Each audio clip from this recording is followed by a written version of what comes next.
मैं डॉक्टर पुष्पा कुमारी, assistant professor, स्नातकोत्तर हिंदी विभाग, SM महाविद्यालय, भागलपुर, बिहार में कार्यरत हूँ। आज मैं स्नातकोत्तर सेमेस्टर 2 के विद्यार्थियों को उनके हिंदी विषय में जो सप्तम पत्र में संस्कृत साहित्य का इतिहास है, उसके अंतर्गत इकाई 3 में संस्कृत नाटक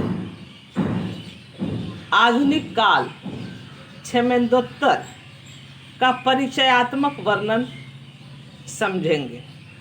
अर्थात आज के विषय वस्तु का नाम है संस्कृत नाट्य साहित्य के आधुनिक काल क्षेमेंदोत्तर से अब तक का परिचयात्मक वर्णन।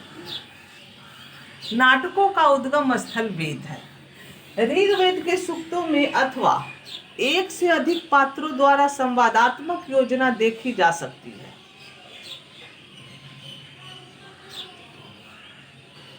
कालिदास तथा भास के बाद भवभूति, भट्टनारायण, मुरारी, राजशेखर, वत्सराज प्रसिद्ध नाटककार हुए। नाटक गद्य एवं पद्य साहित्य से अधिक लोकप्रिय होता है।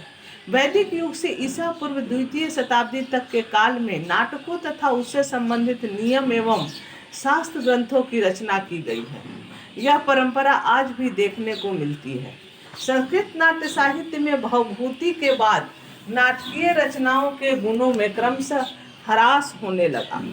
सामाजिक सुखांतों की अपेक्षा अधिक महत्वाकांक्षी प्रकार के नाटकों का राज दरबारों में संरक्षण प्राप्त हुआ और उनका विकास हुआ, जिसके कारण वे दरबारी जीवन तथा सुरुचि की परंपराओं से बाध्य रहे। यहाँ तक कि भवभूति का मालती माधव भी नाटकीय प्रस्तुतिकरण की उचित सीमा से बहुत आगे बढ़ गया। इस प्रकार संस्कृत नाट्य साहित्य परंपरा में आधुनिक काल के रूप में क्षेमेंदोत्तर काल के नाटक आते हैं, जो अपनी पारंपरिक नाट्य परंपरा की विशेषताओं को निम्नतर करते हुए उसे उसके वैभवशाली अतीत के ह्रास काल के पास ला दिया। अर्थात जिस रूप में संस्कृत नाटकों का उद्भव और विकास हुआ, यानी उनका आदि काल जो भास से पूर्व तक और मध्यकाल जो भासोत्तर से क्षेमेंदर तक अविस्मरणीय रहा, वैसा आधुनिक काल नहीं रहा।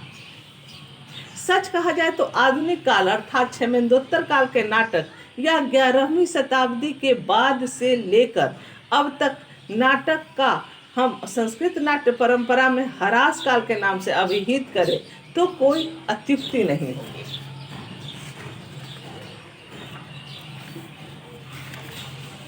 बारहवीं शताब्दी के नाटक। 12वीं शताब्दी में पद्म चंद्र के पुत्र यशस चंद्र ने मुदित कुमुद चंद्र लिखा। जैन आचार्य हेमचंद्र 12वीं शताब्दी के एक प्रभावशाली शिष्य रामचंद्र लगभग 100 ग्रंथ लिखे, जिसमें प्रसिद्ध नाटक है नल विलास, निर्भय भीम, सत्य हरिश्चंद्र, कौमुदी मित्रानंद और यादवाधुभव उल्लेखनीय है। इसी शताब्दी में सुभट कवि ने नई शैली में दूतागंध नामक एक छाया नाटक की रचना की। 13वीं शताब्दी के नाटक। 13वीं शताब्दी में जयदेव हुए, जिनकी प्रसिद्धि न्यायिक, काव्यशास्त्री और नाटककार के रूप में है। उन्होंने प्रसन्न राघव नाटक की रचना की। 13वीं शताब्दी के नाटकों में मोक्षादित्य ने भीम विक्रम, रामभद्र मुनि ने प्रबुद्ध, रोहिणी प्रकरण, केरल के राजकुमार रवि वर्मा ने प्रद्युम्ना अभ्युदय और बाल कवि ने रंतु केलुदय तथा रवि वर्मा विलास लिखे। इस शताब्दी के सर्वाधिक प्रतिभाशाली नाटककार हस्तिमल्ल के 4 सुप्रसिद्ध नाटक हैं: विक्रांत कौरव, मैथिली कल्याण, अंजना पवन अंजनय और सुभद्रा। 14वीं शताब्दी के नाटक। 14वीं शताब्दी में एक नाटककार विद्यानाथ हुए। उन्होंने प्रताप रुद्रीय कल्याण नामक नाटक लिखा। इस शताब्दी में लिखे गए नाटकों में विजयनगर के हरिहर द्वितीय के पुत्र विरूपाक्षकृत नारायण विलास, नरेश्वर के शिष्य एवं राजवर्धन के पुत्र नेपाल के कवि मणिकृत भरतानंद, उदंड कवि कृत मल्लिका मारुत और वेदांत तो देव शिव की एक रूपात्मक कृति संकल्प सूर्योदय के नाम से उल्लेखनीय है। 15वीं शताब्दी के नाटक। 15वीं शताब्दी की नाट्य परंपरा दक्षिण के प्रसिद्ध विद्वान वामन भट्ट बाण के पार्वती परिणय, कनक लेखा कल्याण और श्रृंगार भूषण से आरंभ होती है। इसी शताब्दी में गंगाधर ने गंगादास प्रताप विलास, हरिहर ने भर्तृहरि निर्वेद, श्री कृष्ण चैतन्य के शिष्य रूप गोस्वामी ने दान केली कौमुदी, विदग्ध माधव, ललित माधव नामक नाट्य रचना की। जीवराम याज्ञिक, मुरारी विजय भी इसी शताब्दी का है।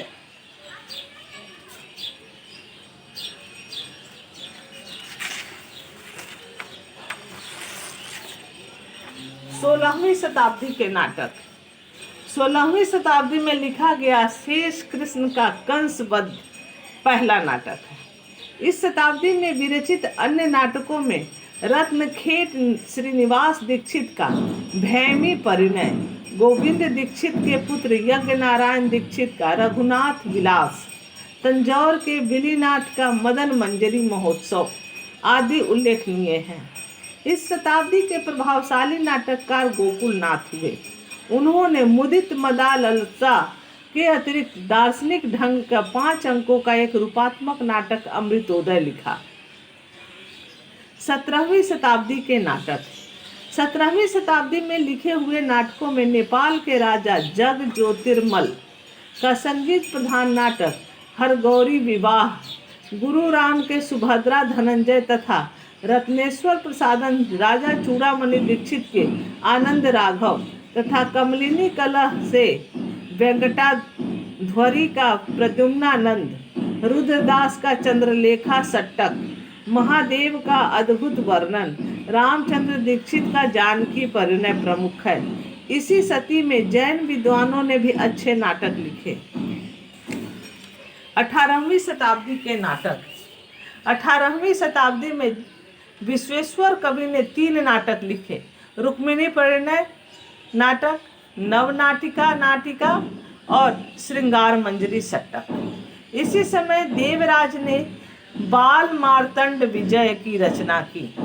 इस शताब्दी के अन्य नाटकों एवं नाटककारों में काठियावाड़ के जगन्नाथ का सौभाग्य महोदय, शैव मतानुयायी मलारी आराध्य का शिवलिंग सूर्योदय, शंकर दीक्षित का प्रद्युम्न विजय, रामदेव का विद्यामोदत रंगिनी, वेंकट सुब्रमण्यम का वसु लक्ष्मी कल्याण का नाम उल्लेखनीय है। 19वीं शताब्दी के नाटक।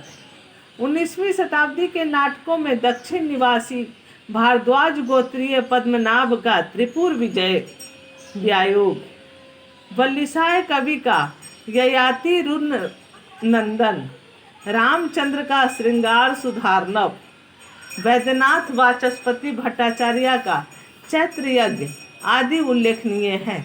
इस शताब्दी के अंतिम नाटककार एवं संस्कृत साहित्य के सुपरिचित विद्वान श्री अंबिका दत्त व्यास का नाम उल्लेखनीय है। उन्होंने अन्य ग्रंथों के अतिरिक्त सामवतम नामक नाटक भी लिखा था। व्यास जी का यह नाटक उस शताब्दी के श्रेष्ठ नाटकों में गिना जाता है। पौराणिक आख्यानों को नए प्रतिमानों में रूपांतरित करने वाले विद्वानों में महामहोपाध्याय शंकरलाल, समय 1844 से 1916 ईस्वी, कृत नाटक सावित्री चरित्र, ध्रुवा अभ्युदय, भद्र युवराज, वामन विजय, पार्वती परिणय आदि है। आधुनिक तथा मध्यकालीन भारतीय महापुरुषों की जीवनी को लेकर चरित्र विषयक यथार्थ नाटकों के निर्माण में मूल शंकर मानिक लाल याज्ञिक ने छत्रपति साम्राज्य नामक नाटकों का सृजन किया। इसी परंपरा में सुदर्शन विजय ने सिंघल विजय तथा पंचानन नर्तक भट्टाचार्य ने अमर मंगल नामक नाटक लिखा।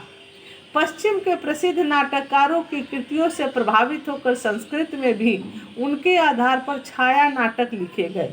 इसी परंपरा में 1887 ईस्वी में मद्रास के श्री शैल दीक्षितवार ने भ्रांति विलास नाम से कॉमेडी ऑफ एरर्स का अनुवाद किया।